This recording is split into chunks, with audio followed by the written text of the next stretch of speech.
And we're live. All right. Hey, thanks for being here, Dawn. Thank you for having me, Mike. Love it. And I know you were adjusting your camera a little bit, so if you still have to adjust it, feel free. This is casual. We're hanging out on a Friday afternoon at 2:00, recording the live Elevating IT podcast. If it was that casual, we'd have beer. Well, we could have beer. Not if you want me to be totally lucid here. Well, that's like, alcohol is like truth serum. Once you get people talking, on alcohol, then they start to spill their guts. And that's the gist of this today here is spill your guts discussion. I am adjusting as we talk. So that's okay. I'll do a little introduction while you're discussing, while you're doing, I'm adjusting. Do a little intro while you're adjusting, right? Okay, there we go. I'm here with my good friend, Dawn Reshen-Doty today, who is the owner of Benet Enterprises. And I'm going to put this up here if I can find out where I put the thing that I just did right there, benet.com. And tell everybody what you do, because you are not our typical guest. Usually we have other MSPs or we have vendors or people who are IT related, but you are not an IT person. So introduce yourself and your company for us. I am not an IT person. I only play one on TV, Mike. So you set yourself up for that one. I'm the CEO of Benet Enterprises. We're a full-service back office bookkeeping and business management firm. We're celebrating our 35th year. What does that mean? It's bookkeeping on steroids. We do everything: accounts payable, receivable, HR, payroll, benefits, and super robust financial reporting. And we have MSPs as clients, so it's really cool. Well, I should mention that I've known Dawn for years, where we live probably 5 minutes away from each other. I met you at a BNI group or through networking locally, and we got to know each other through BNI. And then you moved to my town because you couldn't stay away from me. That's right. You and your wife, I love them. So I referred you to a couple of MSPs, and I was in a group with one of our users, audit user, and he was complaining about his problem finding a bookkeeper. And I said, I know just the person for you. And I said, I'm not sure if you'll do long distance stuff, but it's worth a try. And I introduced you to, and he hired you. And I got to tell you, he has nothing but amazing things to say about you. That's great. Every time I talk to him, practically, he's mentioning how transformative it was to bring you on. So kudos. I love that word. Yeah, thank you. That's great. And thank you for the referral. Our job at Benet is to become indispensable to a client so that they can't live without us. We're doing a great job and they're happy about it. So this morning I saw an email come through the transom to one of our client managers from a client saying, I don't know what I did before I had you. And I just think that's the best thing. Like we really want to exceed expectations, make sure that people have their financials as a roadmap from which to make decisions. And that's all we do. So we're not trying to juggle other stuff and sell other things. We're just trying to make ourselves part of our client's team and make sure that they succeed, and we'll continue as long as we do. Awesome. And the reason I had you on the show today is because you are an incredibly and brutally honest person. And you and I have had deep conversations about what you like and don't like about your MSP. And I thought, every time we talk about it, I thought, man, if the MSPs could hear, if these guys could hear what you were saying, they would find it very insightful, because I think there's nothing more helpful and nothing harder than knowing what's going on in your prospect's mind. If you knew what's going on in your prospect's mind, it's really easy to get them to give you the information you need as a salesperson to sell them on what they need. So because of your honesty, and I asked you, would you come on to this show and talk about this? And I know not like 99% of people that I ever asked to do that are like, no. And you're like, sure. Yeah, because I love the sound of my own voice. And, you don't pull any punches. And I'm not, obviously I doubt your old MSP is watching, and I doubt your new MSP is watching, although you never know. Because they're working so hard for me. They're working so hard for you. And, you've been through a couple, and you had some interesting things to say about the first one, and he is no longer your MSP. And I thought, man, this is the stuff that I've been talking about. We've been talking about as on this podcast, on the show for years, about how you need to communicate with your clients. So and I don't even know where to start with this. This is I'll jump in. I'll jump in. I mean, I think I have a unique perspective because not only do we use MSPs for Benet, but we have 50 clients throughout the US and UK who either have their own MSPs or desperately need them. And I understand some of the reasons that they've been hesitant to use them. And so I can speak from, our perspective and then what I see going on with other companies. And some of them are startups and some of them are $10 million corporations. But, for pitching new clients, I think MSPs really have to show their value proposition, not only compared to the person you were using, you're thinking about switching from, but if you've never used one, you don't know what to expect. And I think setting expectations is huge. And companies often don't do that. And then what happens is if you do set expectations, you better damn meet them, right? So because most MSPs have a contract and it says exactly what they're going to do for you. And there's something to look at when you don't feel that those services are being provided. So I think, whether it's and for a new client, you've got to talk about why they need it. There's a tremendous amount of education involved. And as most of us who, stay in the know on the news and see what's going on with hacks from T-Mobile today, I got a notice from our MSP. And so we'll be shooting out an email to all of our employees to see who's using that, and the system will be checked. But I think that they have to educate their customers, potential customers, about what they need, why it's important. And I think anybody in the MSP sphere now understands that a business can lose everything. People don't think about that, the average person. But, small business in America is about 50 million and under. That's not small to you and me. Right. So somebody who's got even what they consider a mom and pop, maybe them, their wife or husband and one or two employees, they can be doing in this new economy $5 million worth of business. So to have that stripped away and then be held hostage in case you're hacked is a tremendous, opportunity for bad actors and a tremendous area of fear. So I think you have to, without scaring your customers, explain why they need you. And then for the employees, for the customers you have, there are lots of people out there, right? So you've introduced me to MSPs who've told me about, monthly conference calls with at least 300 MSPs discussing various matters. There are a lot of people out there. There are a lot of businesses who still don't have MSPs or who are looking for better MSPs. So you really have to hone your skills and have a good game. And I don't mean that in a facetious way, but be ready to sell and then back it up when you gain a customer. And I was thinking about our conversation coming up, and I was trying to find an analogy, and the analogy of a tsunami came to my mind, right? So when a tsunami hits, there's no sound. It just happens. Mm-hmm. So, if we think about Fukushima and villagers, like all of a sudden it just came. But there are early warning systems. And I think the MSPs that do well, that can use their clients as lead for other clients, they have an early warning system of what their customers need and want and where they're not performing. So, too much contact is definitely an early warning. Excuse me. That you're not performing the services right if they need you so much. You contacting them. Yeah, definitely. Or if they're contacting you, maybe you underestimated their needs and underquoted them. So I think that there should always be a sort of a get to know you handshake period, if possible, to figure out, is this client really going to take this percentage or this percentage, right?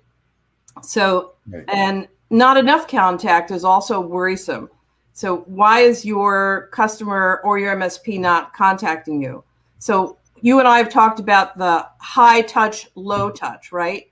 You've got to constantly be touching your clients in some way so they remember you without annoying them, but so that they don't think, where are those people? I'm paying them X dollars a month. I never hear from them until there's a problem, that sort of thing. So it's a high wire act for any MSP to provide just the right, Goldilocks version of services, not too hot, not too cold, just right.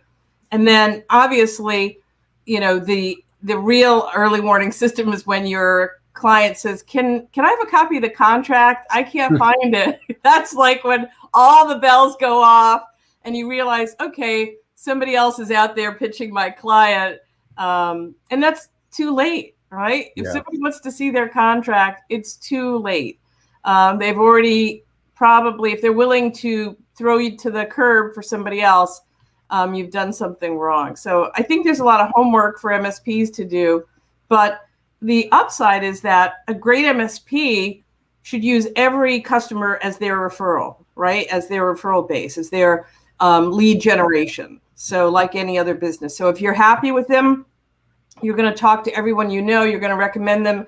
And in my case, I have 50 clients I can recommend an MSP to that I'm happy with, who either don't have one and need one, who have one, and I can see firsthand if we're trying to set up their VPN or have other technical issues in interfacing with all of their software and technology. So really find those key players that you've got in your own, basket and use them. You don't have to curry favor. I like beer. Everybody knows that. So my MSP who's listening. But make sure that you're checking up. One of the things I think that MSPs do is they talk about, we're going to do this, this, and this. And then after a while, it sort of peters off. Like, we're going to make sure we change passwords every 6 months. And then if the customer doesn't request it, they don't get around to it. So they have to have their internal, tickler system to make sure that they follow up. Because what will happen is, even if there's not a breach in some way, the customer will remember, like, yeah, they said they would do that. I never heard from them. What else haven't they done? Yeah. Let me put this up here from Robin Cole. Robin, hey, Robin, he's listening. And by the way, if anybody's watching here live and you have a question, pop it in the comments box. And he was asking what T-Mobile patch you were referring to. So I got a notice about an hour ago. If you'll bear with me, I'll look it up on my email. Was this to you, or was this just general to anybody who uses T-Mobile? Let me see if I can find it, and I will share it. But basically, there had been a breach of T-Mobile contact and information. So I will find it while I'm talking to you and share what our MSP did. So I think, again, that's okay. So here we go. As some of you may know, T-Mobile fell victim to a highly sophisticated security breach earlier this week. On August 17th, T-Mobile learned that a bad actor legally accessed personal data. The investigation is ongoing, but it's been verified that data from a subset of approximately 850,000 active T-Mobile customers has been accessed by unauthorized individuals, and the data stolen did include some personal information. So again, I don't know how they're on the cusp, but I'm glad to know. And so they did that low touch with me today. Right. Well, let's talk about your past experience, because we don't, your old MSP is not watching for sure. So we're going to talk about your old MSP or MSPs. It could be plural. So, well, we don't want to throw them to the curb yet. This is what started us talking about it. I was just picking your brain one day, and I said to you, what do they do for quarterly business reviews? And you said, what's a quarterly business review? Yeah. And then when I told you what it was, you told me something that was interesting as well, that when you do get stuff from them, you just throw it right in the trash because you don't understand what the hell they're talking about. Yeah. I had never, when you said that, I literally said, what's that? And then when I did go back into the mailbox where all of their information flowed in, I realized that I'd never opened it up and looked at it. But it certainly wasn't what you and I had discussed. And, you know, again, a little bit of information is a dangerous thing if you're not performing, right? So all of a sudden I was like, well, why aren't I getting this? And, you know, when I did open up whatever I got, it was really useless. It seemed like it was just cookie cutter. It didn't give me any information or help me in any way, which is what it should have done. Right. And you know, we talked about this, that, you know, it's the cookie cutter thing is important, you know, because I think everybody wants, and you can't fault anybody for wanting this. Everybody wants an easy way to kind of generate some reports or information and send it off to somebody without having to worry about spending quality time. But I think, and we talked about this, is that it's important to spend that quality time, put your own stamp on it, and give information that's valuable to you, not just technical mumbo jumbo. Right. And that's what I meant by the cookie cutter, that it meant something to the MSP, but it had no value to me. So they were pushing, it was like spam. So, you know, it went right into the MSP garbage can, and it didn't show me their value. So why they would spend all that time and energy to push out something, they obviously had a program that one would hope, you know, that had acquired all the information supposedly I would need, but that's not what they gave me. So figuring out what your customer wants and needs to see may be different than what you guys speak a different language than I do, than what you might have internally. So I think that's a very important thing. Yeah. And another intuitive thing that was interesting was that you weren't happy with the level of support you were getting. You weren't getting the communication you wanted, and you were ready to spend more money. Like you said, you know, that wasn't the issue. And I think I can tell you that they were probably afraid to come to you and upgrade you on things. And here you were struggling with a service level when you would have been an easy customer for them to come to in a quarterly business review and get you to pay more money and get better service. Oh, wholeheartedly, I agree with you. And the thing is that in our own business, we have an annual review with our clients, and it's about how we're doing and what are we doing better, what are we not doing as well as we could be, figuring it out. Did we exceed their expectations? And then I always expect to raise the fee. So because prices go up, not just, you know, because we do it for the hell of it, but staffing costs go up, everything goes up. So again, if somebody came to me in the MSP sphere and said, this is what we're doing, we've tried to improve our game, you may not have even seen it. I'd be like, wow, this is great. Yeah, it seems like if you want to pitch me on something or bring it up a notch, happy to pay it. And I think people who understand the value of the services are not price driven. They're driven by what is provided. It's the service part that's the driver here, not the price. So because saving your business, making sure you can run smoothly, that you're not constantly down, rebooting the server, all that stuff, that's priceless. I mean, and for some companies, you can figure out what it costs you per minute to be down. Right. Yeah. Very expensive day. Yeah, it is. And the other thing that I mentioned to you is funny is that I felt that they were reactive and not proactive, right? So we had continual problems over and over again. They fixed it, and yet if a different tech picked up that ticket, it was like Groundhog Day. You know, nobody had ever, like, they never heard of this problem. And then if they had looked, you know, back 2 tickets, they would have seen this is the 5th time and this is how this tech solved it. And so what happened is that, 1, we felt we were being underserved, and 2, we started feeling like only some techs had the capabilities that we needed. And on the MSP side, that's not an economic model, right? That you're going to have a dedicated person just to Dawn and her team. Right. So what I had said is that you need to memorialize all the things that happen over and over. Like when we onboard an employee, These are all the steps. They have to be connected to everything. Why am I the only person who has memorialized that? And you guys still act like it's Groundhog Day. Plus, this is cost effective so that the tech that picks up the ticket that's never on board a new hire for Benet knows exactly what to do. And I'm not a brain surgeon. It can't be that I'm the only person who thought of this, but that's what we were doing. We were schooling, and I really felt like, a shrew, like saying, get your act together. I'm paying the equivalent of a decent salary to your company. Why am I constantly telling you how to do your job? Right.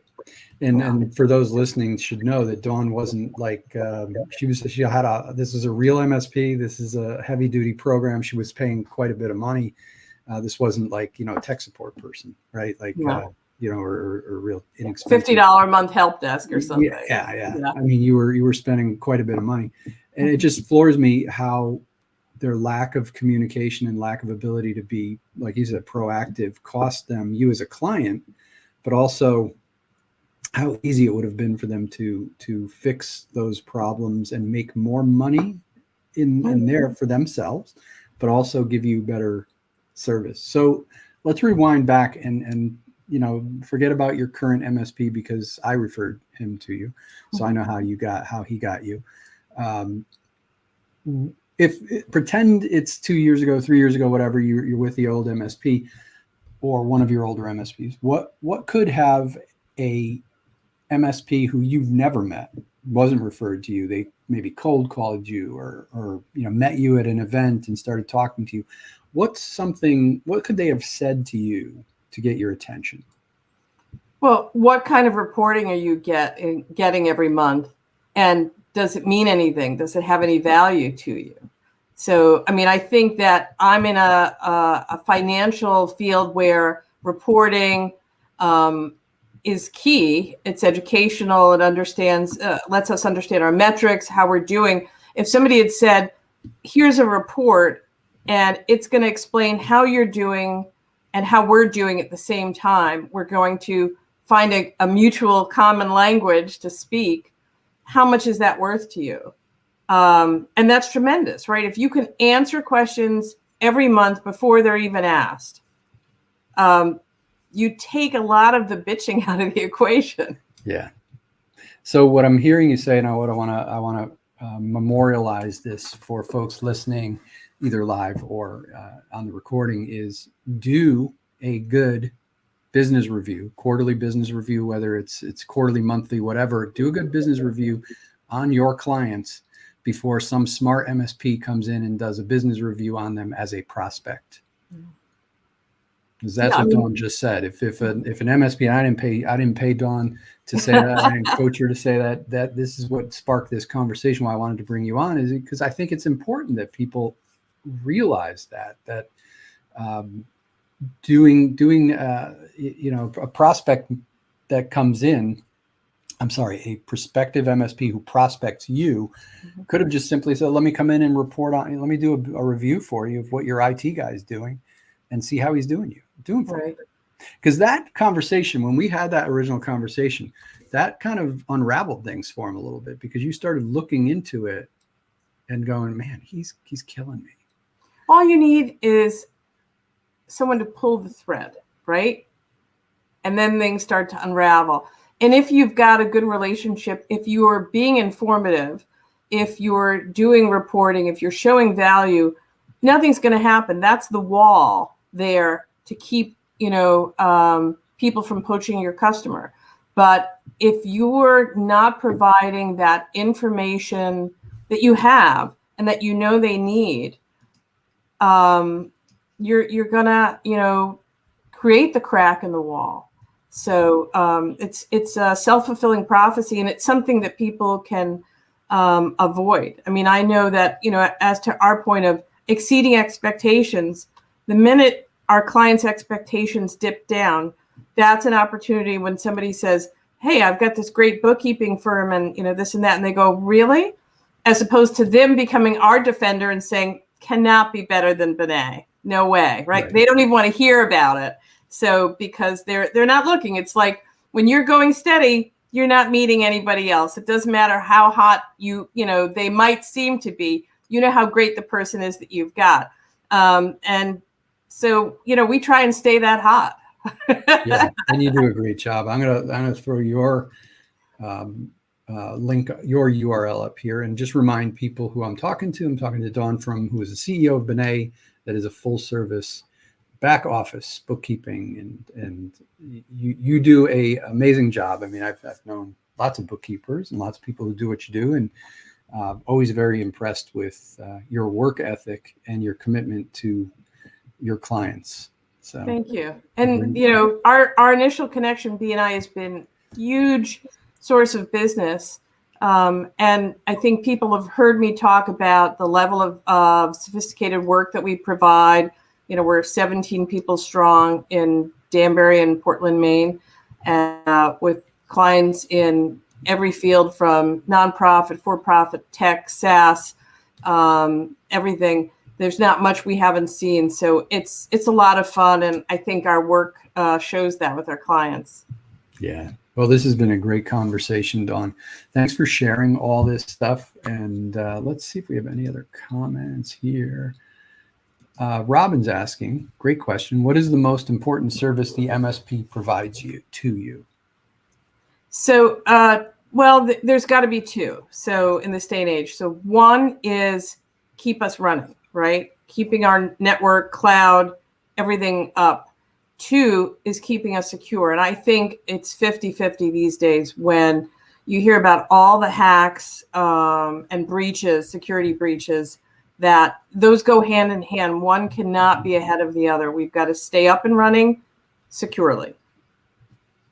Right. Great question, Robin, and great answer, Dawn. Awesome. Well, Dawn, thank you, Mike. Thank you for being a guest on here. I may have to bring you back again because this was a lot of fun, and you're awesome. And thank you everybody for listening, watching, and we'll let you go. Start your weekend. Now you can pop open whatever it is. Well, we live so close, I could probably pop over and pop over and then we'll pop something open. That sounds like a great idea. Yeah, thank you. Thanks, everybody. Bye-bye.